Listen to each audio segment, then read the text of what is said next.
નમસ્કાર આજના આ ખાસ વિશ્લેષણમાં તમારું સ્વાગત છે।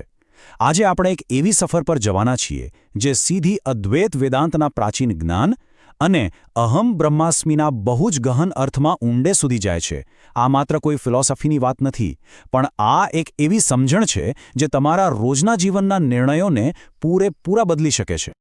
તો સીધી જ વાત પર આવીએ। શરૂઆત કરીએ એક એવા સવાલ સાથે જેણે આજની આપણી આખી આ સફરનો પાયો નાખ્યો છે। હું કોણ છું? બસ આ એક જ સવાલ।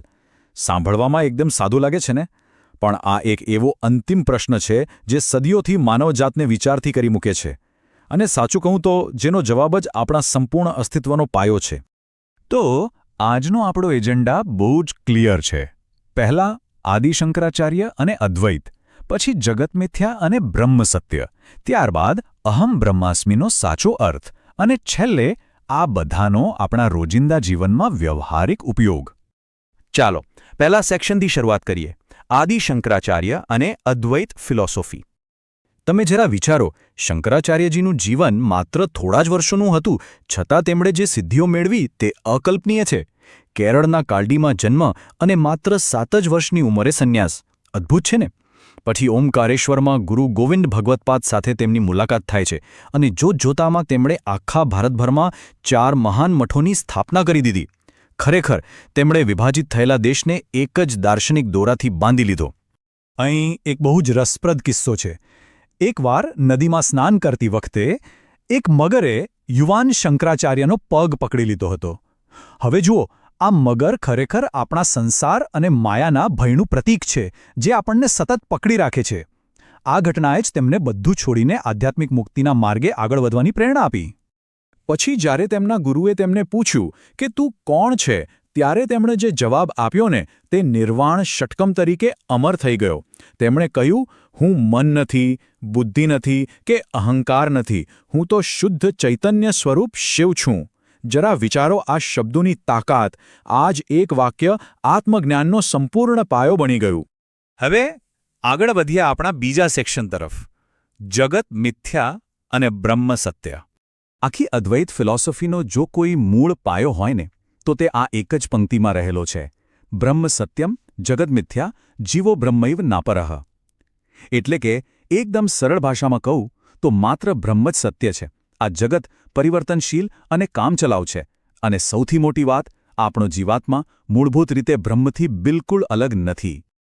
આ કોન્સેપ્ટને સમજવા માટે આ ઉદાહરણ બેસ્ટ છે। વિવર્તવાદના સિદ્ધાંત મુજબ ક્યારેય અંધારામાં પડેલા એક નિર્દોષ દોરડાને જોઈને ભયાનક સાપ માની લીધો છે?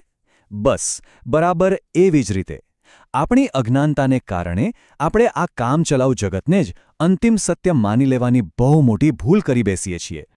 તો હવે સવાલ એ થાય કે આવો ભ્રમ થાય છે કેમ? તો એનો જવાબ છે માયા। આ માયા ખરેખર બ્રહ્મની જ એક એવી અદ્ભુત શક્તિ છે ને, જે અંતિમ સત્યને આપણાથી છુપાવે છે અને આ ભૌતિક વિશ્વનું સર્જન કરે છે। માયા એક પડદા સમાન છે, જે શુદ્ધ ચૈતન્યને આપણી ઇન્દ્રિયોના અનુભવો પાછળ ઢાંકી દે છે। હવે માનવ ચેતનાના આ સૌથી મોટા અને પ્રાચીન રહસ્યને આપણે હજુ વધુ ડીકોડ કરીએ એ પહેલાં એક નાનકડી વિનંતી। જો તમને આ એક્સપ્લેનર જોવાની મજા આવી રહી હોય તો પ્લીઝ અત્યારે જ લાઇક કરો, તમારા મિત્રો સાથે શેર કરો, કોમેન્ટ કરો, અને હા, આપણી ચેનલને સબસ્ક્રાઇબ કરવાનું બિલકુલ ભૂલતા નહીં।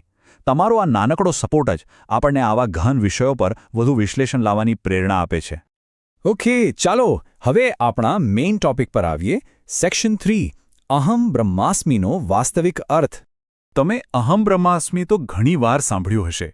બૃહદારણ્યક ઉપનિષદમાંથી લેવામાં આવેલા આ મહાવાક્યનો શાબ્દિક અર્થ થાય છે, હું બ્રહ્મ છું। પણ સાંભળો, આ કોઈ માત્ર આંખો બંધ કરીને જપવાનો આધ્યાત્મિક મંત્ર નથી। આ એક બહુ જ મોટું અને ગહન મનોવૈજ્ઞાનિક સત્ય છે। આ દર્શાવે છે કે બ્રહ્માંડની તમામ શક્તિઓ અને અનંત સર્જન ક્ષમતા ઓલરેડી તમારી અંદર જ પડેલી છે। હવે અહીં મોટાભાગના લોકો કન્ફ્યુઝ થતા હોય છે। અહીં એક સ્પષ્ટ તફાવત સમજવો બહુ જ જરૂરી છે। ખોટો અહંકાર એટલે કે તમારો ઈગો હંમેશા મર્યાદા અને ભયથી ભરેલો હોય છે, જ્યારે તમારું સાચું સ્વરૂપ એટલે કે સાચો અહમ એ અનંત શક્તિનો સ્ત્રોત છે, અને એ સીધો જ બ્રહ્મ સાથે જોડાયેલો છે। ટૂંકમાં કહું તો અહંકાર હંમેશા તમને બાંધી રાખે છે, જ્યારે સાચો અહમ તમને મુક્ત કરે છે। જરા આ શબ્દને ભાષાની દ્રષ્ટિએ જુઓ। એકદમ સ્પષ્ટ થઈ જશે. અહંકારમાંથી આપણે એટલે કે ભ્રમ અને ખોટા અભિમાનને સાઈડમાં કરી દઈએ તો પાછળ શું વધે? માત્ર હમ. અને આ હમ એ જ આપણો શુદ્ધ આત્મા છે. બસ આ ખોટા અભિમાનનો પડદો હટાવવાથી જ આપણી સાચી શક્તિ પ્રગટ થાય છે. તો હવે સૌથી પ્રેક્ટિકલ વાત કરીએ. સેક્શન 4 આપણા રોજિંદા જીવનમાં અદ્વૈતનો ઉપયોગ કેવી રીતે કરવો. જો તમે કોઈ પણ કામ કરો એની પાછળ તમારો આંતરિક ભાવ શું છે ને એ જ તમારું ફાઇનલ રિઝલ્ટ નક્કી કરે છે. જો તમે ડર કે શંકાથી કામ કરશો તો પરિણામ હંમેશા નબળું અને અડચણરૂપ જ આવવાનું. પણ એ જ કામ જો તમે તમારા સાચા બ્રહ્મ સ્વરૂપ સાથે પૂરા વિશ્વાસથી જોડાઈને કરશો ને તો તમને મેક્સિમમ રિઝલ્ટ, સ્પષ્ટતા અને બહુ જ મોટી સફળતા મળશે. અને હા, બિઝનેસમાં પણ આના અદ્ભુત ફાયદા છે. જ્યારે તમે અંદર રહેલી આ અનંત શક્તિના વિચાર સાથે કામ કરો છો ને ત્યારે તમારો ડિસિઝન મેકિંગ પાવર એકદમ મજબૂત બની જાય છે. ગમે તેવી મુશ્કેલી હોય, તમારી નર્વસ સિસ્ટમ શાંત રહે છે. ક્લાયન્ટ સાથે એકદમ વિશ્વાસથી વાતચીત થાય છે.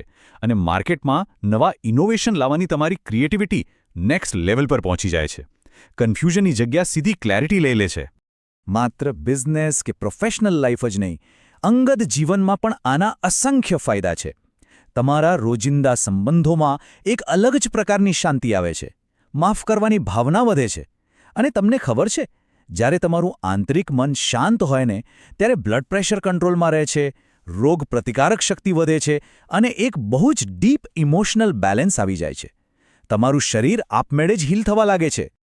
તો છેલ્લે આપણે સૌએ જાતને એક બહુ મોટો સવાલ પૂછવાનો છે. જ્યારે આપણી અંદર અનંત શક્તિનો પૂરેપૂરો ખજાનો પડેલો છે તો પછી શા માટે આપણે આપણી કેપેસિટીના માત્ર 5% વાપરીને જ જીવીએ છીએ? શા માટે એક નાના અંશ જેટલું જ વિચારવું જ્યારે આખો અનંત સ્ત્રોત અનલોક થવાની રાહ જોઈ રહ્યો છે?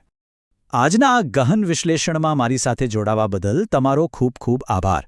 જો આ વાત તમારા દિલ સુધી પહોંચી હોય તો પ્લીઝ અત્યારે જ લાઇક કરો, મિત્રો સાથે શેર કરો, તમારા વિચારો કોમેન્ટમાં જણાવો અને હા, સબસ્ક્રાઇબ કરવાનું ચોક્કસ યાદ રાખજો. હંમેશા યાદ રાખો, આખા બ્રહ્માંડની તમામ શક્તિ પહેલેથી જ તમારી અંદર રહેલી છે. બસ તેને ઓળખવાનો સમય હવે આવી ગયો છે. તો શું આપણે આ શક્તિને જાગૃત કરવા તૈયાર છીએ? ફરી મળીશું.